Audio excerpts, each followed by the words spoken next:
Hey everybody, it's Jason from the Texas Gun Vault, and today I'm coming to you with another range report. And a range report on a rifle that's not mine, but man, do I wish it was. This is the LWRC M6IC, I guess we're going to say it's the SPR 556. I'm not 100% sure with the LWRC nomenclature. I know it is an M6IC lower receiver on a SPR 556 upper receiver, which essentially means it's kind of their flagship lower receiver with all of the ambi controls. And the upper receiver is a piston driven upper with a non-adjustable gas block and their SPR handguard.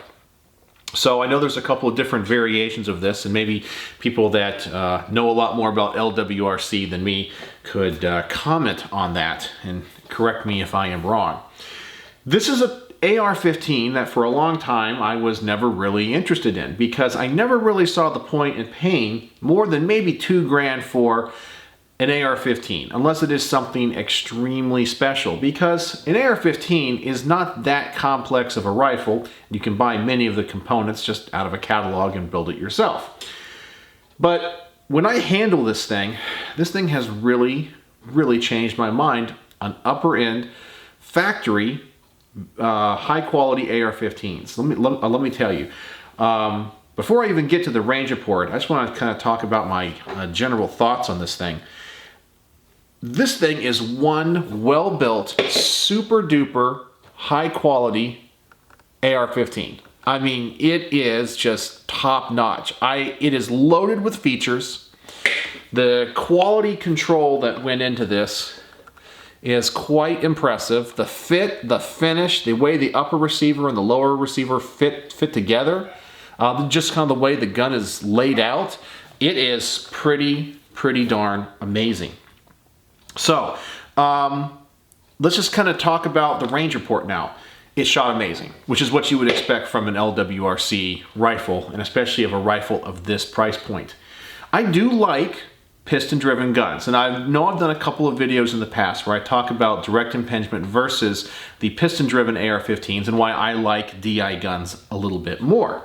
And I say that if you're going to get a piston gun, go a different route, maybe like a Bushmaster ACR or a gun that was designed around the piston.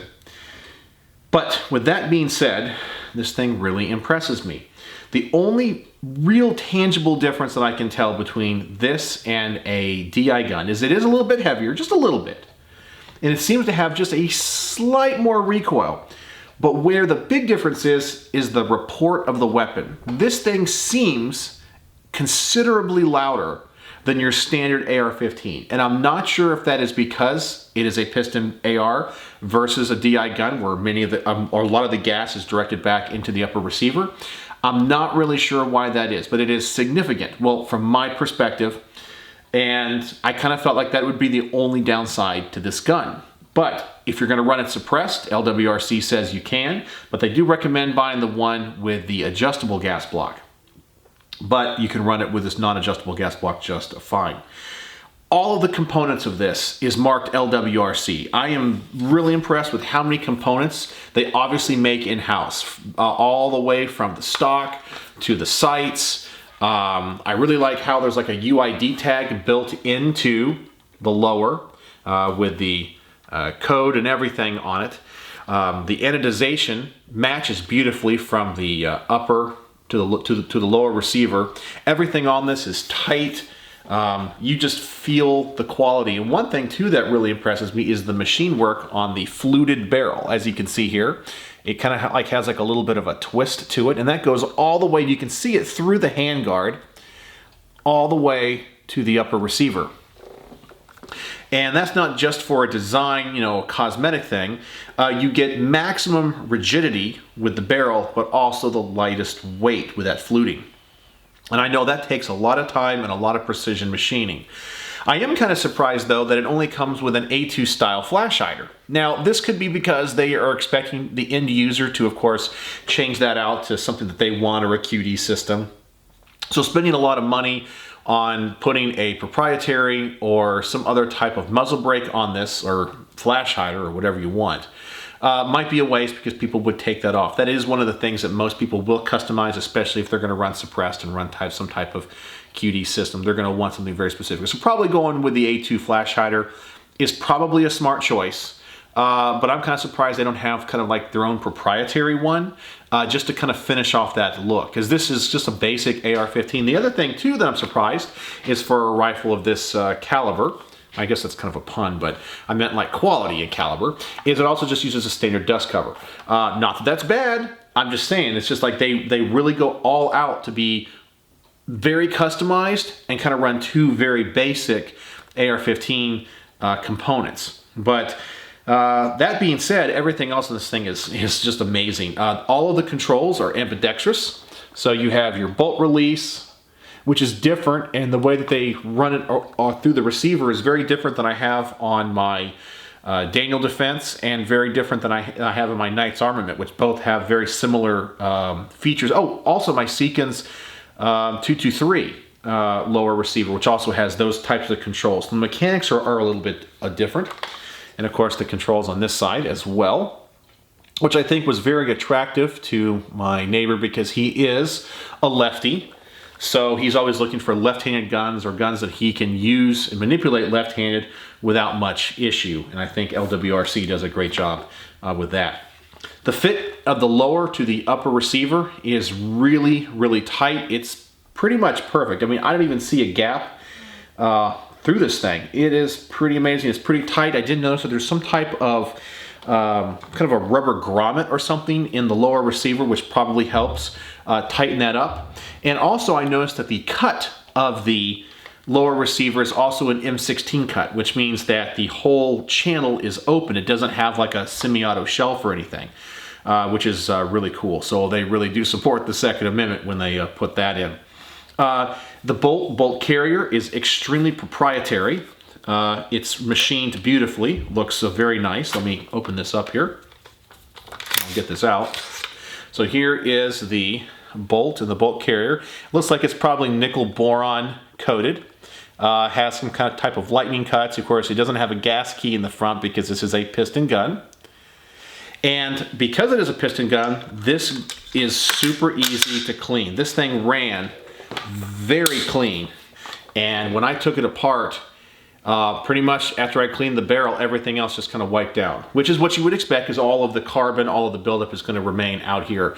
Their factory sights, their backup iron sights, seem to be really high quality. They kind of have like an HK look to them, and they kind of remind me of the Troy battle sights. They're extremely nice up here. You got some in the back as well. But right now we got that magnifier on, but they do remind me of the Troy system. Super accurate gun, just right out of the box. There's not much else I can say. As you can see, I'm just kind of gushing about this rifle. I can see why the price point is where it is on this firearm, and I'm very impressed. Very, very impressed. I'm definitely going to have to look at some LWRC products. And as I mentioned before, I'm really interested in their SMG, their 45 subgun. But man, those things are pricey and really hard to come by. But this makes me want one of those even more, just because I'm going to assume that they're going to put the same time and craftsmanship into that firearm that they put into this one. So yeah, so that is it. The range report on the LWRC M6IC with the SPC 556 upper.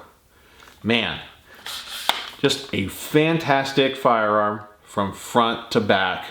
Very attractive, lots of features, just tons and tons of features on this thing.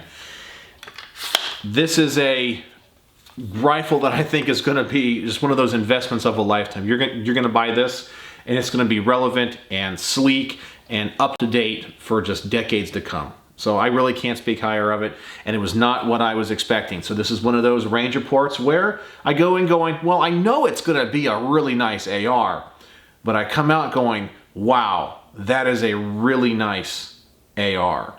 So there you go. So on my system of stars, I'm gonna have to give this one a perfect score. I really am. As I said, I'm just gushing over it. You guys know I love ARs, I love building ARs, I love Colt ARs. But man, this thing is nice. Just a couple of small complaints, as I said. Just the muzzle device, maybe the dust cover, and then you talk about super small, and then the report of the gun being just a little bit louder. But to me, that does not mean I should lower it a star, because everything else is just so well built, and the quality is just off the charts. I'll just give you kind of like one more look at this thing. It is just awesome. I love that handguard as well.